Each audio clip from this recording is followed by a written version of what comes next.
కుట్టి అయితే అలా నడుచుకొని వెళ్తూ ఉంటుంది. ఇంతలో అక్కడ పెద్దమ్మ గారి ఫోన్ కనబడుతుంది. ఇక ఫోన్ రింగ్ అవుతూ ఉండటంతో అడ్వకేటర్ సత్యం అని కాల్ వస్తూ ఉంటుంది. అడ్వకేటర్ సత్యం గారా?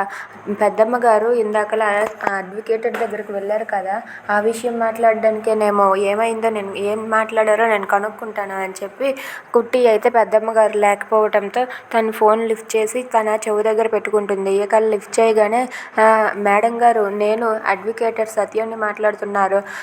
మీరు మీ మనవరాలి పేరు మీద ఆస్తిని రాసి ఇస్తానన్నారు కదా, దానికోసం డాక్యుమెంట్స్ రెడీ చేయమన్నారు.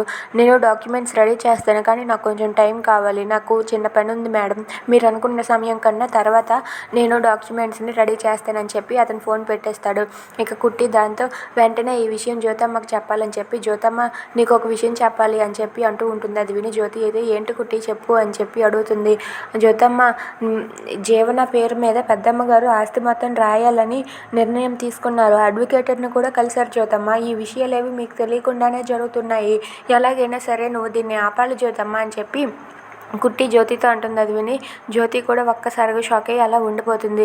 ఇక ఇందమ్మ అయితే జీవనతో ఇలా చెప్తుంది, నువ్వు ఎలాగైనా సరే ఈ పెళ్ళికి ఒప్పుకో. ఈ పెళ్ళికి ఒప్పుకుంటే అక్క చేత ఎలాగైనా సరే ఈ ఇంటి ఆస్తి మొత్తాన్ని కూడా నీ చేతిలో నీ పేరు మీద రాసి పెట్టేలా నేను చేస్తాను. అప్పుడు నువ్వు ఆ ఆస్తి పత్రాలు పట్టుకొని బెదిరించవచ్చు. నువ్వు మాత్రం ఈ పెళ్ళి నుండి తప్పించుకోవచ్చు. నేను చెప్పేది వింటే నీకు నీ ఆస్తి వస్తుంది అని చెప్పి అంటూ ఉంటుంది. Thanks for watching friends. Please subscribe.